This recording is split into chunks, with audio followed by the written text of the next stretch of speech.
Vaqflar, to'xtash belgisi. Oyatlar uzun oyatlar bo'ladigan bo'lsa, bir xil payt nafasingiz yetmaydi, o'z xohlagan joyda to'xta olmaysiz. Qur'onda belgilab berib qo'yilgan bo'ladi, o'sha joyda to'xtaysiz. Bu narsalarga e'tibor berish kerak. Masalan, bu o'qib ketyapsiz, xohlagan joyda to'xtaysiz degani emas, o'sha to'xtaydigan belgilar bor, o'sha to'xtashingiz kerak bo'ladi. Bu yerda to'xtamaslik mumkin, to'xtagan yaxshi. Tushundingizmi?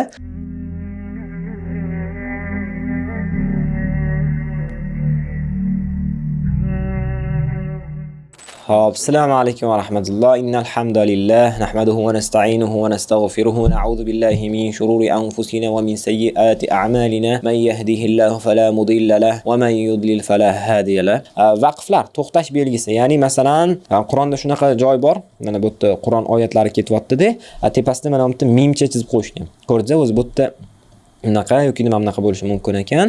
Ana o'shanda bu yerda masalan oyatlar uzun oyatlar bo'ladigan bo'lsa, bir xil payt nafasingiz yetmaydi, o'z xohlagan joyda to'xta olmaysiz. Qur'onda belgilab berib qo'yilgan bo'ladi, o'sha joyda to'xtaysiz. Ya'ni bu juda ham muhim. Bu narsalarga e'tibor berish kerak. Masalan, bu yerda o'qib ketyapsiz, xohlagan joyda to'xtaysiz degani emas, o'sha to'xtaydigan belgilar bor, o'sha to'xtashingiz kerak bo'ladi.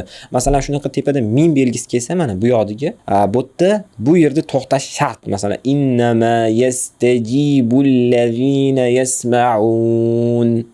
To'xtaganda yasma'una deb to'xtamayman, to'xtashda yasma'un deb to'xtaymiz va keyin davom etib ketamiz. Ha? Tushundingizmi? Ya'ni bu yerda to'xtash mumkin bo'lgan joy mana ekan. Mana shu bitta oyatni bo'lsa, masalan, mashta to'xtash shart, o'zi asli shart bu yerda. Ya'ni shart xohlasangiz to'xtaysiz, xohlasangiz to'xtamaydigan belgilar ham bor, lekin bu mim kelsa to'xtashish shart. Tushundingizmi? Va ikkinchi belgi jim. Mana bu belgi. Bu Qur'onda mana oyatning tepasida kichkina yozib qo'yadi. Bu nimaga desangiz, shu to'xtash belgilarini bildirish. Masalan, fatalaqqa Adamu min robbihi kalimatin fataba alayhi. Ha bilan alayhi deb to'xtamadim. Oxirgi harf bilan to'xtadim. Bu yerda to'xtasa ham bo'ladi va to'xtamasa ham bo'ladi. Men qoidasi yozilgan. Xohlasangiz to'xting, nafasingiz yetsa, ya'ni nafas yetmasa to'g'rirog'i, nafasingiz yetsa bemalol qo'shib ketsangiz bo'ladi. Lekin boshida boshlayotgan bo'lsangiz, iloji bo'lsa to'xtaganingiz yaxshi. Endi bu belgi bor ekan. Qur'onda bular hammasining o'z ismi bor. Belgi deb tushunib olaylik. Bu darajada ismlarni yodlash shart emas, belgi tushunib oling ko'rinishini. Bu yerda to'xtash mumkin, to'xtamagan yaxshi. Tushundingizmi? To'xtash mumkin, lekin to'xtamasdan o'tib ketganingiz yaxshiroq. Tushunardi-ya? O'qiymiz masalan, ulaika ala hudan min robbihim. To'xtadim, to'xtasa bo'ladi, lekin to'xtamasdan o'tib ketgan yaxshiroq. O'z oyat ham kichkina ekan, qarang. Ulaika ala hudan min robbihim va ulaika humul muflihun. Tushunarli-ya? Bular hammasi Qur'onda har doim keladi. Eslab qolinglar bularga. Ya'ni yana qaytamiz. Hop, bu belgi xuddi shunga o'xshash va bunisi. Bu yerda to'xtamaslik mumkin, to'xtagan yaxshi. Tushundingizmi? Bunisida to'xtash mumkin, lekin to'xtamagan yaxshi. Bunisida to'xtamaslik mumkin, lekin to'xtaganingiz yaxshi. Tushunarli-ya? Endi mana bu belgi bor. Baqara surasida ham keladi, boshidagi oyatlarida. Ikkisidan biriga to'xtash kerak, to'xtaladi, ammo nafas olinmaydi. Tushundingizmi? Ikkisidan biriga to'xtaysiz, lekin nafas olinmaydi. Masalan, gapirib turibman-da, to'xtadim, nafas olmadim, gapni gapirib ketaman. Tushundingizmi? Shunaqa. Masalan, zalikal kitabu la rayb fihi hudal lil muttaqin. Birinchisiga to'xtadim, nafas olmadim. Tushundingizmi? Nafas olish mumkin emas. Ikkinchisiga to'xtab endi qilib beraman. Zalikal kitabu la rayba fihi hudal lil muttaqin. Nafas olmadim, tushundingizmi? Qilmadim. Yoki burundan ham nafas olmadim. Shunaqa. Bu belgilar tugadi shu bilan. 1 2 3 4 5 ta ekan. Bu yerda asli yana bittasi bor. Bunisiga alohida to'xtalamiz. Qarang. Sin mana belgisi ekan.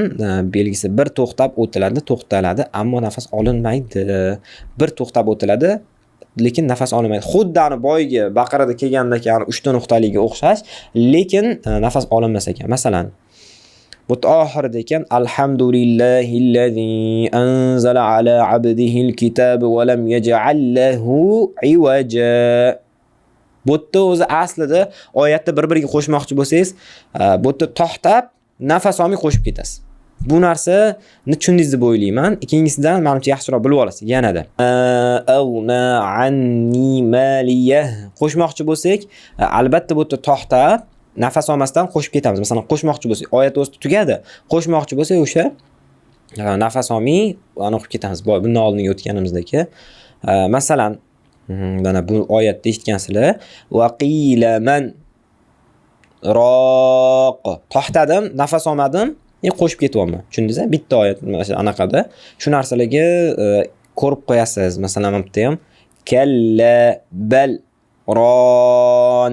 Ko'ryapsiz? Ya'ni to'xtadim, nafas olmadim. Shu narsa. Bu qoidalarni iloji boricha e'tibor berib, ko'rib, yana videoni qaytadan ko'rsanglar ham bo'ladi. Ertaga Qur'on o'qiyotganda ham bu videoni ko'rib, mashq qilsanglar ham bo'ladi. Tushunmagan joylaringiz bo'lsa, ustozlardan so'rasanglar ham bo'ladi, inshaalloh. Shu bilan darsimiz tugaydi. Assalomu alaykum va rahmatulloh. سبحانك اللهم وبحمدك أشهد أن لا إله إلا أنت أستغفرك وأتوب إليك